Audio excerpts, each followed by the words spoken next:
This is my 35mm Nikon F3.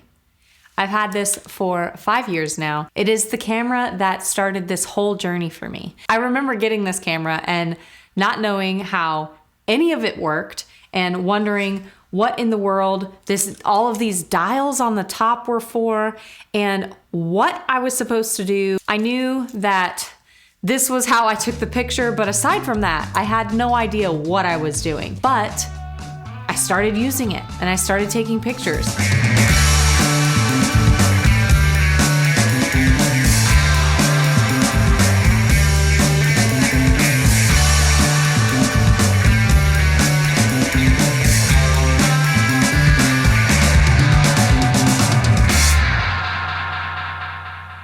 There are a few things that you should think about when you are purchasing your first camera. To start, I want to go over a few different kinds of 35mm cameras. There is a wide range from disposable cameras all the way up to your nicest high-end Leica cameras and everything in between. This canister holds what we call 35mm film.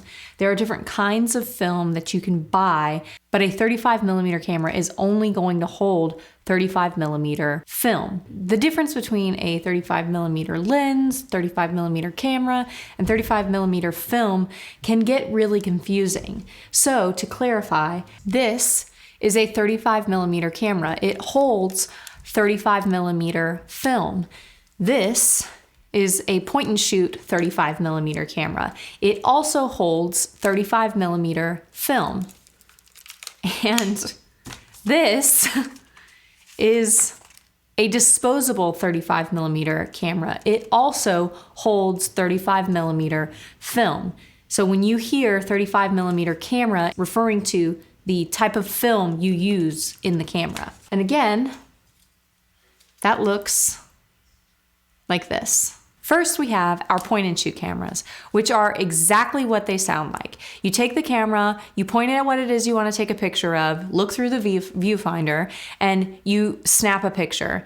The image gets printed onto the film inside of the camera, and then you move on to the next one. Point and shoot cameras are really great because a lot of times you'll find that they have automatic settings you can turn on, which allows you to just focus on what you're taking pictures of and not worry about all of those settings. It has autofocus, auto exposure, the whole 9 yards. It gives you the opportunity to go out, make pictures without having to worry about all of the technical stuff at the very beginning. This is an Olympus Mu. It is a version of a point and shoot camera. They are incredible cameras when they work, and usually they are pretty affordable, but people have caught on to how wonderful they are, and the price has gone up. With point and shoot cameras, you also typically have a fixed lens. It says that on the camera, so you know exactly what you're getting, but some of them do also have zoom lenses. You cannot take the lens off of the camera, and there are no settings for you to change the shutter speed or the exposure in any way. This does have a flash and a timer built in, but that's pretty much the only function you can change on a point and shoot camera. There is an issue with this camera that I found. My husband purchased this about a year ago, and for some reason it wasn't taking pictures. You can load the film into it and it looks like it's going to work and it sounds like it's winding the film, and then it won't take pictures. And the issue I found was there's a small plastic cog ring inside the camera that winds the reel to wind up the film, and those are really notorious for breaking, and that's what happened here. Because it's a plastic ring and it's smaller than the size of a dime, it's really hard to find and really hard to repair.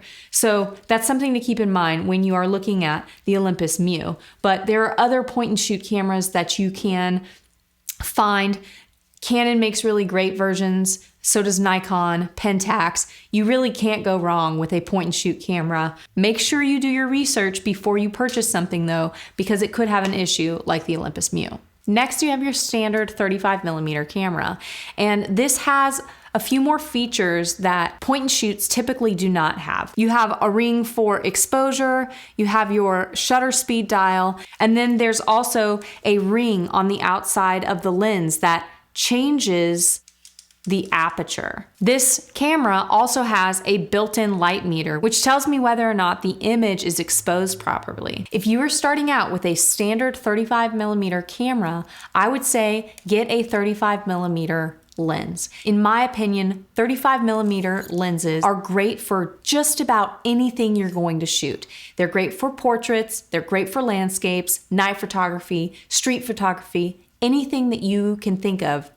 They pretty much can cover it. What is a 35mm SLR camera? The inside of the camera has a mirror, and this mirror flips open when you press your shutter button. Something like my Nikon F3 does have a mirror inside, and when you take your image, the mirror moves to let light pass through onto your film. Something like my Leica M6 does not have a mirror in it. It is referred to as a mirrorless camera, so the light passes directly through the camera when I take the picture onto the film. Being able to change your lenses with an SLR camera is going to be something that sets it apart from something like a point and shoot or a disposable camera where you cannot change your lenses. They are fixed and set lenses. With my Nikon, I'm able to put a 35mm lens on here, or if I want to, I can change it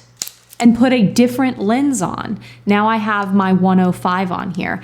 This is really fun for taking pictures of animals or things that are further away from me that I can't get super close to, like waterfalls or something like that. But with the SLR, you have the ability to change the lenses out. That is going to be the most important feature that comes with an SLR, or single lens reflex camera. And if you grew up in the 90s like I did, your parents probably had one of these laying around. They either used it or they had the other option I want to talk to you about, which is the disposable 35mm camera. Disposable cameras are a great, affordable way to start taking pictures with film because everything comes in this one little box. You don't have to worry about buying lenses, the film, the camera, figuring out what goes best with what. It's all already there for you. There are options with color film inside, such as this one you see here, and there are also black and white versions of disposable cameras. I have affiliate links for some of my favorite disposable cameras, both color and black and white, and I will leave links down below for you to check those out. Some of the limitations that come with using a disposable camera are going to be the fact that you cannot change the lens out, and really there are no functions for you to choose from on this camera. It's really just a flash on the front and this little dial here to wind the film after you take the picture. You can't choose your aperture or any of the other settings that you could choose on a typical SLR camera or a point and shoot camera. They're all pretty much fixed for you when you purchase one of these. The next thing that we need to talk about is budget. What is your budget? This is going to determine what it is that you buy. If you're just getting started, figure out what's feasible and go with that option. You can go on Amazon and find a disposable point and shoot camera for $20 and take that camera out to create photos. Or you can purchase something like a Nikon F3. When I got this, I believe it was around $200. Whatever fits into your budget is what you should be looking at. The point is, the best camera for you is the one that's going to motivate you to go take pictures. It doesn't matter if it's a disposable camera or a super fancy Leica. The thing that gets you out of the house and taking pictures is the camera that you should get. If you like this video, please don't forget to subscribe and leave a comment down below about what you'd like to see next. I'm Tilly Shull, and thanks for watching.